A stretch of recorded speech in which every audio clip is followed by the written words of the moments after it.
Hi, I'm Collins, prince of a faraway kingdom called Setia. I was born to the two worst parents ever. Dad and Mom were the king and queen of Setia, and they were the worst the town had ever seen. They shamelessly stole and ate the town's money, and also believed that we were above everyone else because we were royals. My brother, Gerald, who was 2 years older than me, was exactly like them. Selfish, and a big, empty-headed hunk who was only interested in growing his intimidating biceps and nothing else. I came out different though. Every time I got a chance, I helped people, even if Mom and Dad didn't like that very much. Once, when I was 10, I heard this girl crying by the castle gates. Somebody! Anybody! I need help! My mom needs medication and we don't have any money. My brother, Gerald, walked up to her and pushed her away from the gates, and then he was so rude. Get away from the castle, peasant. There are doctors all over the village. Go ask them for medication. This isn't a hospital. I don't have any money for that. The king and queen took our farmland away. Please help me. Get lost! I decided that was enough, but before I could do anything, the girl stood up to my barbaric brother, unwavered by his scare tactics. You're a cow, and you don't scare me. I think I had fallen in love. Gerald angrily shut the gates on her, and that was my cue to sneak through them later with a bag of coins I stole from his cloak, as vengeance for what he did to her. I found her at the same spot, looking so helpless. I can help you. She turned to me with big, brown eyes, which I'd never forget. And then I took out the bag of coins and gave it to her. Thank you so much. She hugged me and ran off before I could ask her name. As I stood up, my leg kicked something. It was a locket. Inside of it was an old picture of a man and a woman I guessed were her parents. I kept it and promised to return it whenever I saw her. But after that day, I never saw her again. In the next few weeks, I busied myself with caring for my plants as Gerald continued to be a menace. Hey, Colin, knock, knock. Not again. I slapped a hand across my face, exhausted of hearing his dumb jokes. It's a big, sweet, juicy piece of chicken. Nothing you'll ever know about. Vegan, real men eat these instead of ugly, foul broccolis. Well, why don't you have this? I swung a corpse flower in his face, and the smell drained the blood from his face. He screamed like a girl, and I burst out laughing. Years passed. A harsh winter hit my village, destroying all of our crops and plunging us into months of famine. As everyone struggled to manage, my parents continued to harass them for everything they had. And as soon as they realized that the people were too poor to sustain their extravagance, they organized a search party. You brave men and women are the only hope of Setia. I put my strong sons Gerald and Collins in charge of you. You'll leave the town and search for ripe farmlands and other places. Once you find anything, report back to the palace. I wish you luck. We left that day and trudged through the deep snow searching for farmlands until a thick tornado struck the group on the 4th day and separated us. I was whirled away from Gerald and the group. When I woke up the next morning, I found myself in a lush forest. I walked around, admiring the greenery around me. Suddenly, I heard a growl behind me. Chilling fear shook my bones as I turned around and came face to face with a 7-foot bear. My skin prickled with goosebumps. And just when I thought I was done for, a girl jumped out of the bushes and grabbed me by the hand. We dashed through the dense bushes until we'd given the bear some distance. I think it stopped chasing us. Thank you for saving me. I'm Collins. What's your name? I'm Raven. She stood straight, and I was faced with the most beautiful lady I'd ever seen. She reminded me of one of the strong, tall Amazons I often read about in books. What are you looking at? I tried to speak, but I felt like a cat caught my tongue. Uh-oh! It seems like it found us again. Come on! We ran until we reached a small cottage in the middle of the forest. Welcome to my humble abode. You live here all by yourself? Isn't it too dangerous for you? Nothing can scare me. In fact, they should all be scared of me. The confident way she spoke gave me a sense of deja vu, and the brave girl from years back came into my thoughts. You know, you look quite familiar.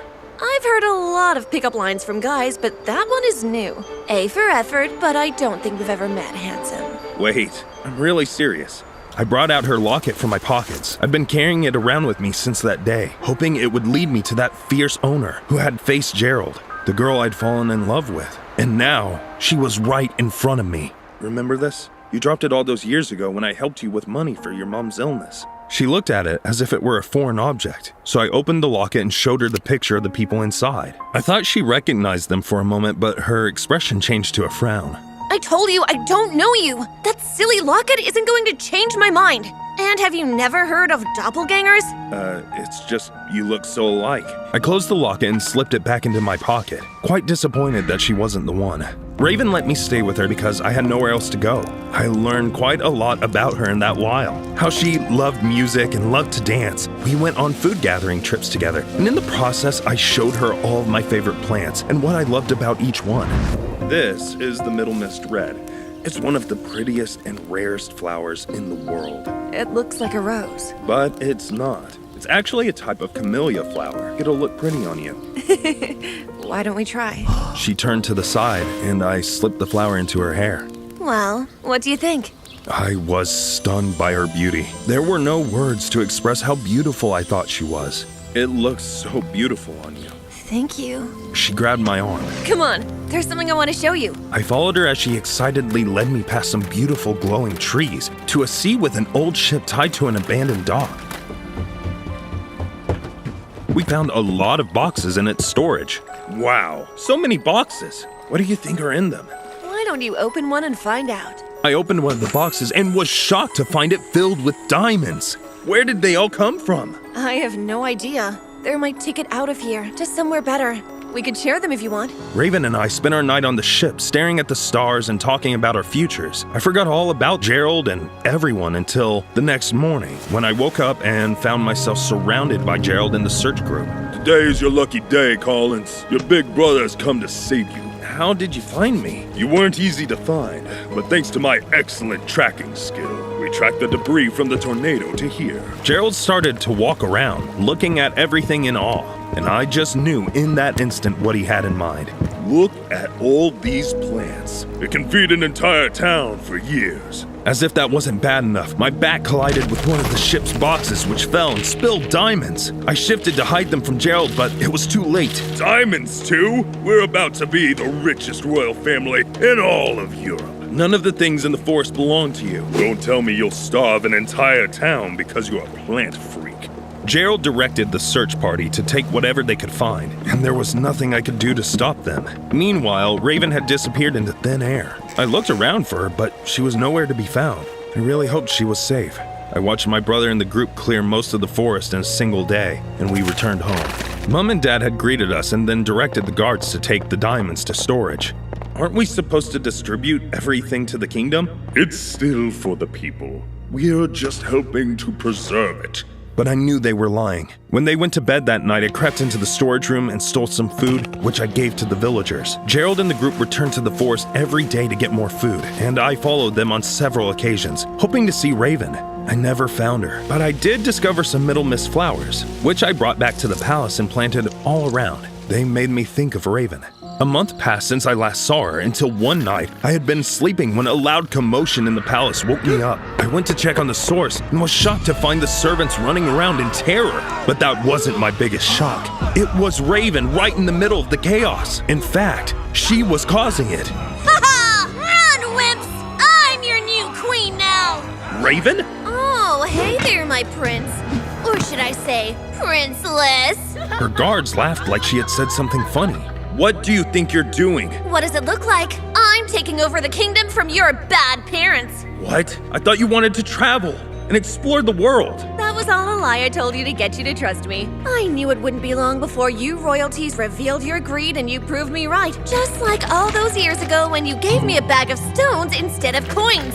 What? That wasn't me. It had to be that moron Gerald. He had filled the bag up with stones, not coins. I'm sorry. I honestly thought they were coins. That means the locket is yours. Why did you lie then? I couldn't give up my act, but I'm going to need it now. It's all I have of my parents since I lost them both to illness because of your family. I guiltily returned Raven's necklace to her and looked around the throne room suspiciously.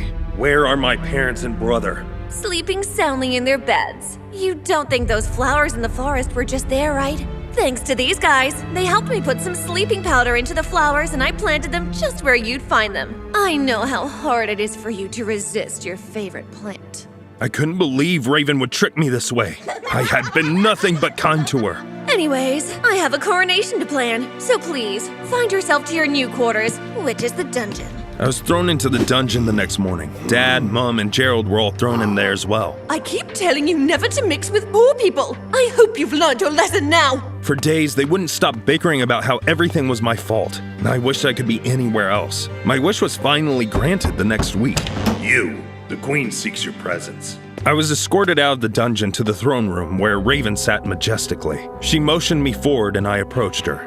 This is hard to say, but I need your help, Collins. Now, why on earth would I help you? I know I took your parents' crown away, but they've done worse. And you threw us in a dungeon. I never even did anything to you. Fine, I'll let you all out. Happy? Yes, that's better. Now that's settled, I need you to teach me how to be a proper queen. The kingdom isn't dead, and I want to marry Frank, Prince of Mayland, to save us. I heard he's your family friend and very wealthy. He wasn't my friend. He was one of Gerald's thick-headed dumb friends. And hearing Raven talk about marrying him felt like such a punch to my guts. Fine, I'll teach you. Thank you. And for what it's worth, I'm really sorry about everything. I enjoyed the time we spent together in the forest. She avoided my eyes as she said the words, but I wasn't falling for the pretense this time. You don't have to lie to me any longer, I said and then walked away. As promised, Raven released my family from the dungeon and placed them in a house with thick security. On the other hand, I was free and helping Raven with her lessons. Steady, steady. Thanks. Raven was a quick learner. In no time, she was doing perfectly. I think I've gotten the hang of this. I spun her around as we danced, and when her skin touched mine, my heart felt like it was going to burst into 1,000 pieces. I was so caught up in the moment that I didn't notice when the music stopped, and I drew Raven close and kissed her without thinking. She returned my kiss, and when we were finished, she looked at me with those big brown eyes. I think I'm in love with you, Raven. Collins, I'm sorry, but let's pretend like the kiss never happened. I have to marry someone else. She ran out, leaving me standing alone in the ballroom, and since that day, she began to avoid me. The following week, Frank arrived in Setia, and Raven hosted a ball in his honor. Guests from all over the world arrived, and I was jealous as I watched Raven laugh at something he said. I had no idea what came over me, but I grabbed a glass of drink and headed towards them. As soon as I reached, I lifted it and spilled it on Raven? What did you do that for? I glared at Frank. It was like he had seen me coming and moved out of the way, just in time for my drink to spill on Raven instead of him. You have no right to harm the queen. I'll protect your honor, your majesty. Suddenly he shoved me. I shoved him back and we began to fight, ruining the entire ball. Raven was furious with me. This was always your plan, to embarrass my position as queen and ruin my chances of finding a husband. I should have known better than to trust you. She walked away from us while we were still on the floor, and Frank quietly slipped out from under me and out the door. Moments later, my parents and Gerald stormed into the room in anger. Where's that throne thief? As they burned with rage, I spotted Gerald and Frank shaking hands. Thanks for getting us out. You're the best, bro. I knew it! Frank had been up to no good, but before I could do anything about it, Raven came into the room and faced my parents. You're all supposed to be locked up. How did you even get out? Foolish girl. You didn't think an old-time friend of ours would just marry you while we were still being held hostage, did you? Raven whistled, and all of a sudden her crew gathered behind her. If you want the throne, you should know I'm not going down without a fight. Gerald's eyes glinted with excitement at the mention of a fight, and the two sides squared up. I decided I had enough of everything and yelled, "Enough!" Everyone turned to look at me. None of you deserve to sit on the throne. I'm sorry to say, but you're all bad rulers. Dad, Mom, and Raven, you don't even know how to rule. Everyone noticed the commotion and gathered around as I spoke. They nodded their heads to everything I said. I think this time the people deserve to choose who rule them. That's bloody ridiculous. Our generation has held this throne for years. As he attempted to walk up to the throne, Raven and her warriors blocked him. Colin is right. This town needs better. The crowd agreed with me, and moments later, a vote was held and I was elected to be the king, but I didn't want it. I don't think I can do it. Raven walked up to me and touched me on the cheek. You're the perfect leader, Collins. You're kind, passionate, and gentle. This town needs you. Not me or your parents. I allowed vengeance to cloud my mind and make me into a bad person, but you never hated me in spite of it. You still loved me. Raven's words filled me with a lot of courage. I'll only be able to do this with you by my side. Then I'll be by your side. I'm sorry about everything, and I love you too. She threw her arms around me and kissed me, and the next day the town crowned me king. I looked over my subjects and made one promise. I will be a better king to you than my predecessors! Then I looked at Raven and sneaked out a Middle Mist flower from my pockets, which I tucked behind her ear. At least this one isn't poisoned. Oh, come on. Raven laughed at my inside joke and hugged me. I love you so much, Raven. Please, be my queen. Really? Of course I'll be your queen. I turned to the crowd and raised Raven's arm. And this is your new queen. Some people call me the luckiest girl in my small town in Colorado. I was the only child to my successful parents, who never wanted me to know what they did for a living.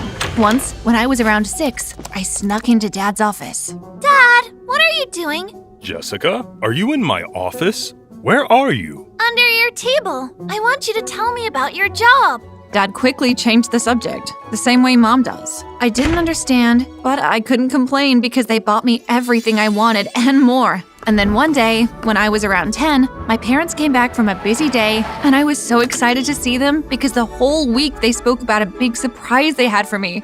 Jessica, come downstairs. Your surprise is here. As I ran down, I kept imagining that it was the latest iPad I asked for, since I was obsessed with the latest tech devices. But when I got down, there was this girl who looked almost like me. Who is this? This is your sister. What? I thought babies come from your tummy, and she's too big to be a baby. So how is she my sister? We adopted her. Jessica, meet Rebecca. And Rebecca, please meet our one and only little princess, Jessica. Rebecca looked at me, and then she stepped forward and suddenly curtsied. Lovely to meet you, Jessica. I didn't know how to react at that moment because my parents never told me they were bringing home a stranger. Nice to meet you too, Rebecca. Rebecca took some time to open up to me, so after a week of having her around, I thought I would do something nice. So, I threw her a treehouse party. But as soon as she stepped in, she suddenly fell down the treehouse. Rebecca! I was shocked out of my mind. I had no idea what had made her suddenly fall like that until I got down and she started screaming. Get away from me! Mom! Dad! This girl started freaking out on me. Her arm was injured, and I just wanted to help. Mom and Dad came running to her. Oh my goodness, what happened? Jessica pushed me down. What? I did not push you. Rebecca cried louder, and my parents rushed her to the hospital. I was so confused. Why would she blame me for something that I didn't do? At the hospital, no matter how many times I tried to explain to Mom and Dad that I didn't do anything, they still doubted me. We brought Rebecca to you because we thought you felt lonely in our big house. And if you didn't like her, you should have just said something instead of just pushing her down. While they were busy lecturing me, Mom received a phone call and signaled at Dad to take me out of the room. They acted so secretive. But I had a bigger problem to worry about than my parents' mysterious life. I had to deal with the little lying Pinocchio, Rebecca. After that incident, I decided to keep my distance from Rebecca and focus on what I loved the most, school. I was the smartest, and all the teachers adored me. But there was one girl who couldn't stand me because she struggled to get high grades. Nancy. If you stare at your score any longer, you might just magically turn into a 0. Nancy, just bring back my results and stop being a bitter loser. You will always stay one step behind me. When Nancy waved the paper in front of my face for me to catch it, Rebecca suddenly tripped her and she fell flat on her face. I don't need you to fight my battles. I disliked Rebecca so much after the stunt she pulled, and now she was trying to save me. That's just crazy. And then during recess, while I stood in the line to buy my lunch, Rebecca was right behind me and suddenly speaking to me.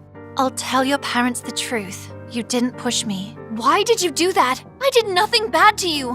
When your dad called you their one and only princess, I felt so jealous. Because why did they adopt me when they already have someone they love so much? I'm sorry that you feel that way. But our parents love us both. They were really worried about you after you injured your arm. Rebecca suddenly hugged me and cried on my shoulder. Thank you for calling them our parents. It means a lot. After that, I grew fond of Rebecca, and we became the best sisters ever. Years went by, and then we were in high school. Rebecca and I had a bond that could never be broken. And then one day, I found her crying in the bathroom. Rebecca, what happened? Oh, Jessica! Everything is going to be ruined now! Hey, talk to me. Tell me what's wrong. My real mother is here! She's the new janitor! Rebecca has been in our lives for so long, I even forgot that she was adopted. That's great news! At least now you know who your real mother is. I've always known who my real mother was. She left me at the orphanage when I was 8, and I was lucky that your parents adopted me then. But now she's here and she wants me back. Rebecca told me not to say anything to Mom and Dad, but I couldn't stop thinking about this. I loved Rebecca so much, and I didn't want anyone to take her away. So that night, I waited for her to fall asleep, and then I snuck into Mom and Dad's room. I found Rebecca crying today, but she asked me not to say anything. We are glad you came to us with this, hon. Yes, and don't worry, no one will be taking your sister away. She is our family now. After speaking to my parents, I felt so relieved and was able to finally go to bed. And then the next day, when Rebecca and I got home after school, we found Mom and Dad in the living room with Rebecca's real mom. Rebecca suddenly looked at me angry and lashed out. I told you to keep it a secret! I know, but nothing, Jessica! You broke my trust! She ran off to her room, and that was the end of our sister bond. Then the next thing Mom and Dad said made no sense. Rebecca's mom will be living with us for a while. She wants to get to know Rebecca, and we think it's a spectacular idea. No, Mom. She left her when she was just a little girl. Why are you doing this? I was struggling so much back then, and I really didn't want to give her up. Please, she's all that I have. After hearing her story, I felt sorry for Rebecca's mom and accepted Mom and Dad's decision for her to stay for a while. But Rebecca was not happy at all. The next day at school, Rebecca planted a little surprise for me in my locker. Rotten cheese. It made my entire locker smell. I see you got my little gift. Rebecca, why are you doing this? You know why. Because you ratted me out. And rats eat rotten cheese. I only told Mom and Dad to protect you. Now get this cheese out of my locker. Now! Rebecca suddenly pushed me against the locker and spoke to me so harshly. It's like she turned into a monster overnight. I'm done being your friend. You spoiled brat! Rebecca, you are acting out for no reason. After what happened with Rebecca, I wanted to ask my parents to speak to her. But when I got home, she was already there with Nancy. And when I entered, my parents looked upset with me. Jessica, why did you attack Rebecca at school? This is so unlike you. What? She's lying. I would never do something like that. Her friend says she saw the whole thing. They're both lying. Rebecca started crying on Nancy's shoulder, and when my parents weren't looking, Rebecca smiled wolfishly at me. I have a very big reputation at school, and I would never lie. Your daughter Jessica acted like a wild barbarian at school today. If I'm a barbarian, then you are the devil himself, standing here and lying to— That's enough. Now go to your room. This is unacceptable. You're grounded for a week.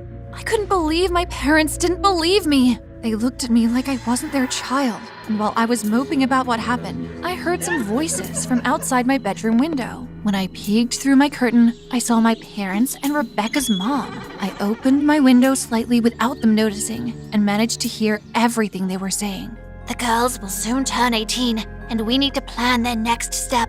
Oh, I can't wait to get my hands on all that money their parents left them. Yes, I'm tired of playing sweet daddy. I should be on an island, enjoying the sea breeze. And I don't have to play the stupid role of being the janitor. I can't believe how smoothly our plan worked. They are now at each other's throats. It's going to be a piece of cake getting them to sign those papers. I couldn't believe what I had just heard. My heart raced as I heard footsteps by my door. I quickly shut my eyes tight as the door opened. Jessica. I kept my eyes closed, hoping that she would eventually go away. She's fast asleep. That's good. We should be careful where we have our meetings now.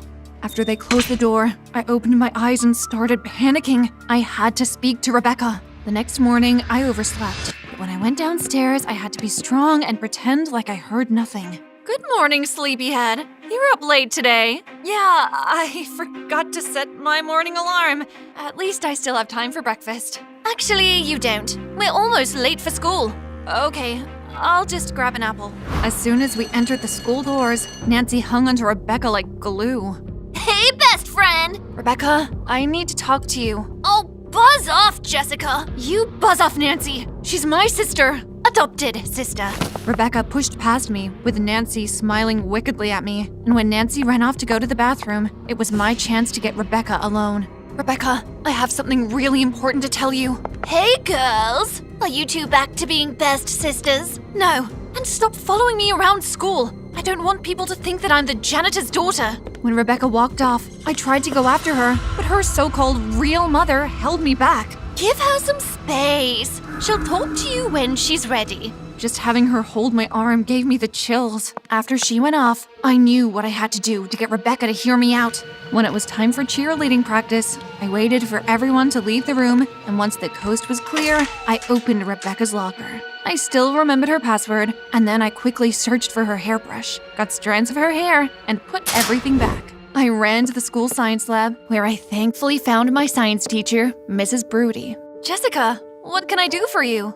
I need to test these 2 samples to see if the DNA matches. I gave Mr. Broody a sample of my hair and a sample of Rebecca's hair. Whose hair samples are these? It's mine and Rebecca's. I overheard my parents talk last night, and they said some really shocking things. Okay, please don't tell anyone I did this for you. It's against the school policy. I left the samples with Mrs. Broody, and the next step was finding out who my real parents were. As soon as I got home after school, I searched for my ID document inside my chest drawer. In that moment when I found it, Mom appeared. Jessica, I didn't know you were back from school. Yeah, I just got back, and I'm going to the library. I felt so awkward around everyone in the house because in my head I knew they were strangers. And as I passed my mom, she suddenly held my hand and I froze. Do you need a ride to the library? No, I need the exercise, so I can walk there. I felt so relieved when I got out of the house, and I felt like I was being followed. But every time I looked back, there was no one. Until I noticed our gardener standing next to a dustbin, acting like a street person. Mom obviously asked him to wear that disguise and follow me, but I was no fool. I continued to walk towards the library, and then ran in and out the back door until I lost Mom's spy guard. When I finally reached the Home Affairs Department, my heart almost stopped when the lady told me that my ID document was fake.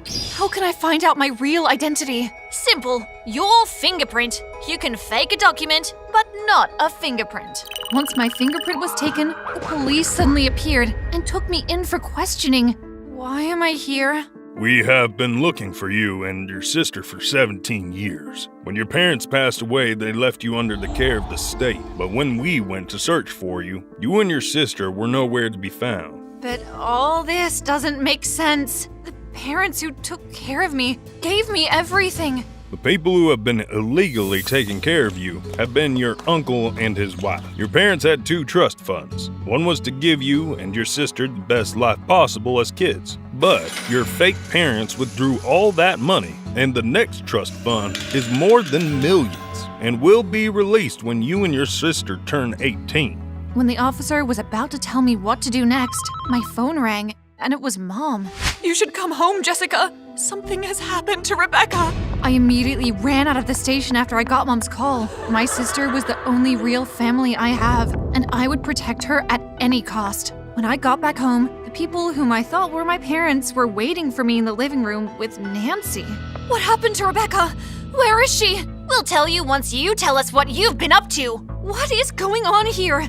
Why are you here, Nancy? Because you've been living my life all this time with my parents who sacrificed their time with me to be fake parents to you, all for the sake of money. And now, you will not ruin things for us. Fine, you can have all the money, just tell me where Rebecca is. I could hear Rebecca screaming through the walls. Please, just let her go. You will have to wait until it's her real birthday, which is actually in 2 days' time. And then, while these wicked money-greedy people were smiling wickedly in front of me, a gang of cops busted into the house. I guess Rebecca and I will have our happy birthday after all, while you rot in prison. Rebecca's fake mom was also found and arrested, and my real sister and I lived happily ever after. The lesson here, money-greedy people always get caught out, but an honest living will take you a long way. Hi, I'm Anastasia, and I was born to the most loving parents ever. Mom was a lawyer, and we'd always play games where she pretended I was her lawyer and she was my client. I find find you guilty of drinking my cereal, I sentence you to 100 years in prison! Oh, please have pity on me, Judge. But then, she suddenly left me and Dad when I was 5, and we never heard from her again. I had to grow up with a dad who was obsessed with computers and electronics. Dad could fix just about anything. Where does this go? Right here, Daddy! He taught me everything I knew about electronics. In no time, I started to mess with them like they were nothing. In fact, I wanted to be an engineer, just like him. But then one day, while we were busy with a robot project, we suddenly heard a loud machine noise coming from outside.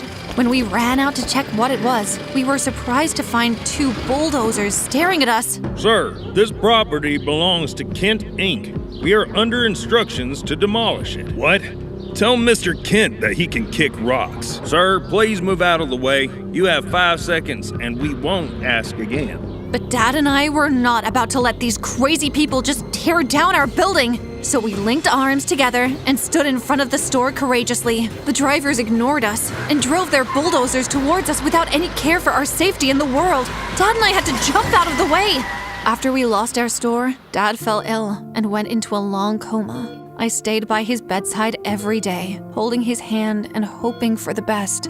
Everything is going to be okay, Dad. I promise to get payback on Harry Kent for doing this to you. I didn't know how I was going to do it, but it was going to happen. I swore it. After Dad's coma, I had to move in with my mom's wealthy cousin, Aunt Jenna. Dad had no relatives, so she was my only option. What are those? Aunt Jenna was an upper-class woman who was always cold towards me. She hated my passion for electronics and treated my projects like trash. Oh, those are my robot models, Aunt. Dad and I used to— Security! Please dispose of that trash. My models were like my life. I couldn't let that happen. Please don't throw them away, Aunt Jenna. I'll keep them out of your way. I promise. I looked at her face, praying she'd agree. Fine, you can keep your trash, but make sure I never see them.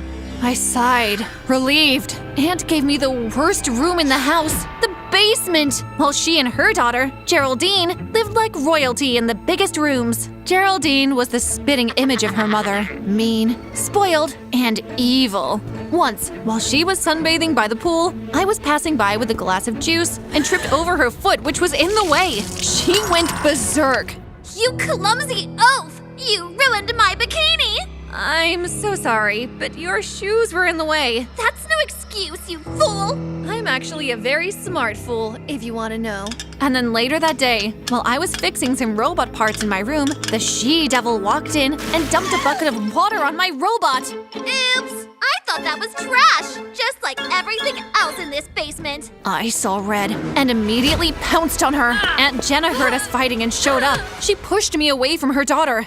How dare you come into my house and attack my child? I tried to explain, but she wouldn't even listen. It's those useless robots, isn't it? I'll seize them all! No, please! They're the only things I have left of my dad. You should have thought of that before you attacked my daughter! I felt like my whole world had fallen apart after what Aunt Jenna did. I wish Dad could wake up and rescue me from this house of wickedness. After nearly a month of staying with her, Aunt enrolled me in the same private high school as Geraldine, and I settled in nicely. With time, I became the top student in my class.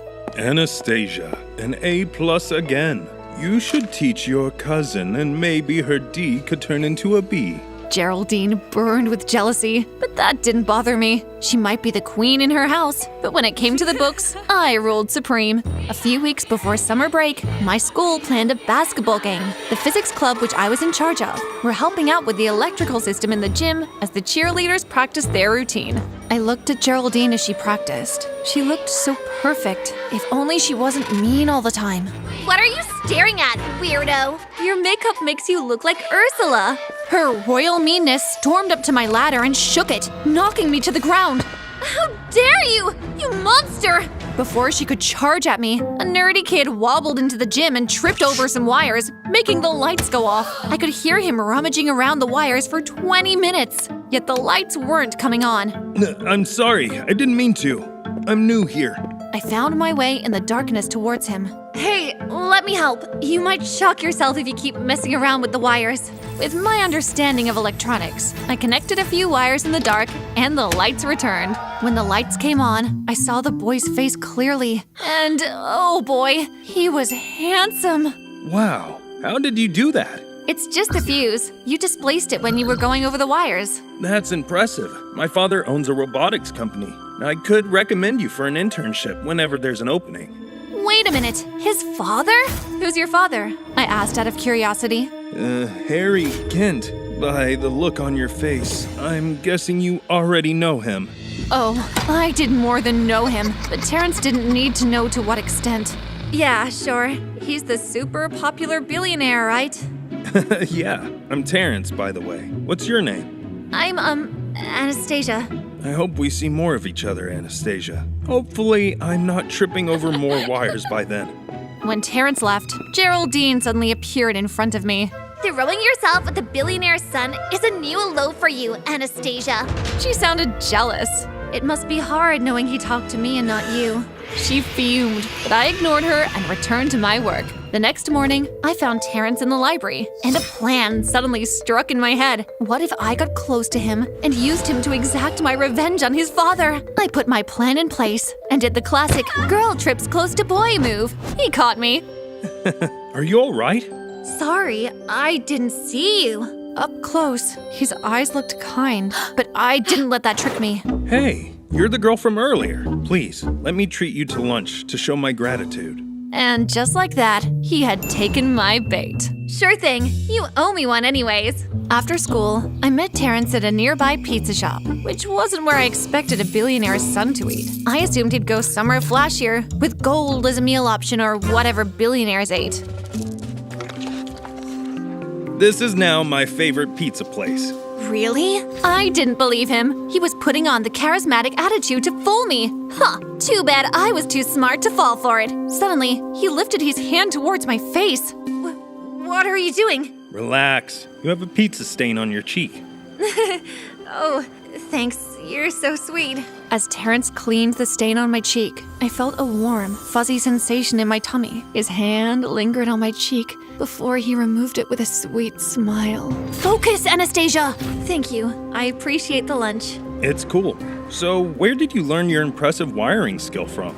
My father, Clinton Hale. As I said his name, I looked at Terrence's face for a reaction and was disappointed to find none. After our lunch, I found out he rode a motorcycle. What kind of a billionaire's son rode a motorcycle? I began to spend a lot of time with Terrence. My guard was still up around him. No matter what, I never wanted to forget that he was the son of ultra-billionaire Harry Kent. Terrence was very nice, and his sweet gestures made it difficult for me to stick to my plan. On my 16th birthday, when I thought no one remembered, he got me a pretty necklace. Here, let me help you. As he placed the necklace around my neck, his fingers touched me, and I felt goosebumps. After he finished, he stared at my neck for the longest time. You have the prettiest neck. Thank you. One day, Geraldine discovered Terrence hugging me, and envious of our friendship, she ratted me out to her mom. Aunt Jenna was furious. Of course you'd be like your mom, going after guys with money, I see. That was the first time Aunt mentioned my mother. I tried to ask a few more questions about Mom out of curiosity, but she shut them down and focused on scolding me instead. Your dad would be so ashamed of you if he was awake, hanging out with the son of the man who ruined his life. You can do better. I want you to stop seeing him. Aunt had a point, but I was very focused on seeing my plan through, even if it meant sneaking around her to see Terrence. My dad deserved justice, and I wanted to bring it to him, no matter the risk. I told Terrence that my aunt wasn't fond of our friendship, and we agreed to begin meeting in secret. On one of the days I was supposed to meet him at our spot in the pizza shop, I found him getting yelled at by his father in a corner instead. I immediately hid behind an opposite wall and peeked out. I've warned you to stop coming to this trashy shop. You have a company to manage, boy. Act like it. Stop making me ashamed of you all the time. Terrence suddenly turned around and noticed me. His eyes looked sad. I quickly stopped peeking and returned to my hiding position. You will show up at tonight's fundraiser like a proper Kent. I don't want to see your silly bike anywhere around the building. Understood? Yes, Dad. As soon as Terrence's dad left, he approached my hiding spot. I'm sorry. I didn't mean to eavesdrop. It's fine. So what happened back there?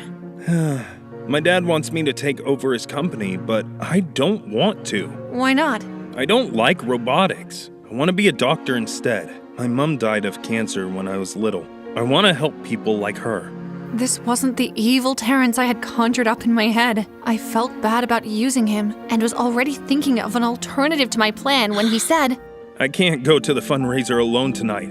I need you by my side, Anastasia. close to Harry Kent's mansion?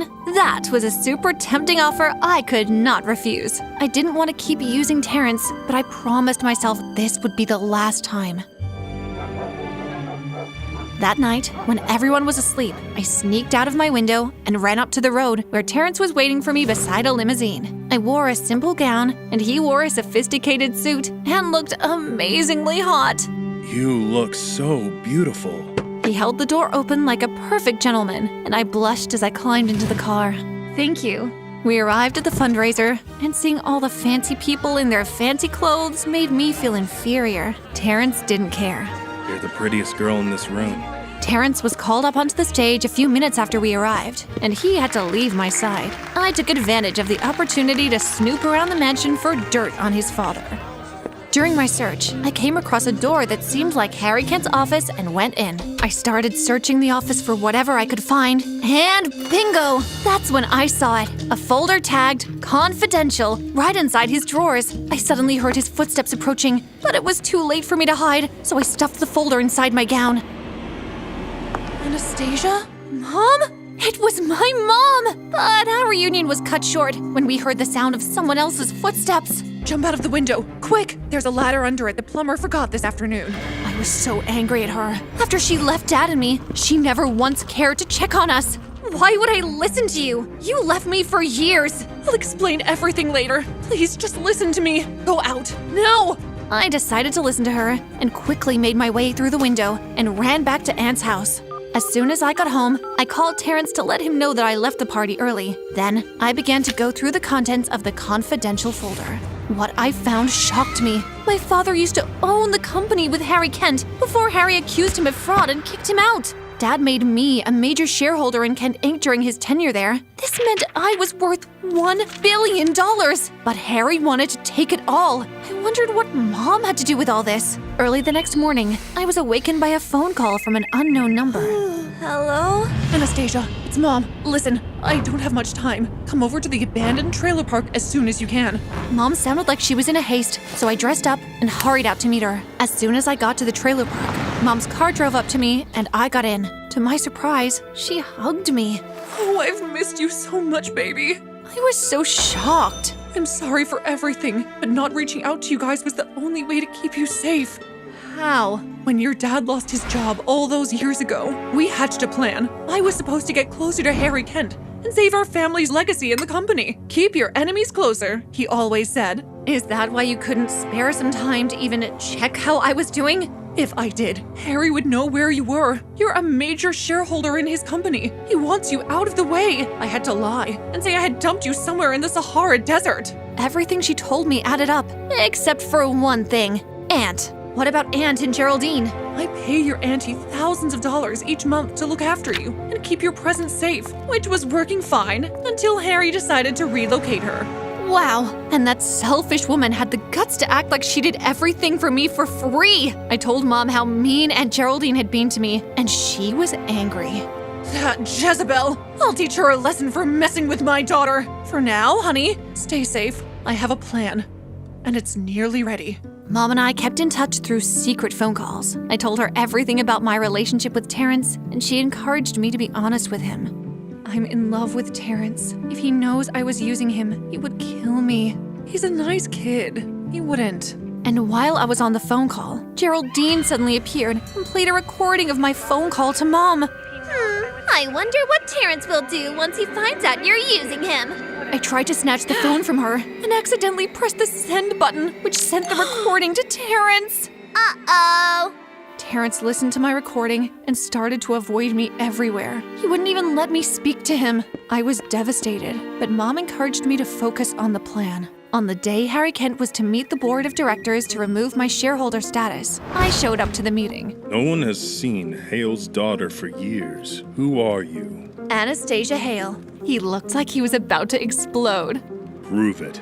Mom suddenly entered the office. She doesn't have to. She's my daughter. And I have proof of everything you've done to her and my husband for years. As soon as his crimes came into light, Harry was dismissed from the company, and I retained my shareholder status. The next day, Mom took me out of Aunt Jenna's and I moved in with her. You and your child will no longer receive a penny from me. The look on their faces made me so happy. Years later, I completed high school and college. I kept trying to reach out to Terrence, but it was futile. Mom and I paid regular visits to Dad. Hey Dad, we miss you. So much has happened. Mom rescued me from the bad people, and I can now manage Kent Inc. Can you believe? All of your work is finally getting recognition. While I was talking to Dad, he suddenly moved his hand. Dad! Mom! Call the doctor, quick! When Mom came back with the doctor, Dad was already opening his eyes. And when the doctor opened his mouth, it was then that I looked at him. Wow, this is a miracle. It looks like he's out of the coma. Terrence, you are my dad's doctor? Anastasia. Oh, I'm glad to see you. Terrence, I've missed you so much. I'm so sorry for everything. It's fine. I've never stopped loving you, in spite of what's happened. It's why I transferred here, to help your dad. I was overwhelmed with emotions and suddenly kissed him. This was the best day ever.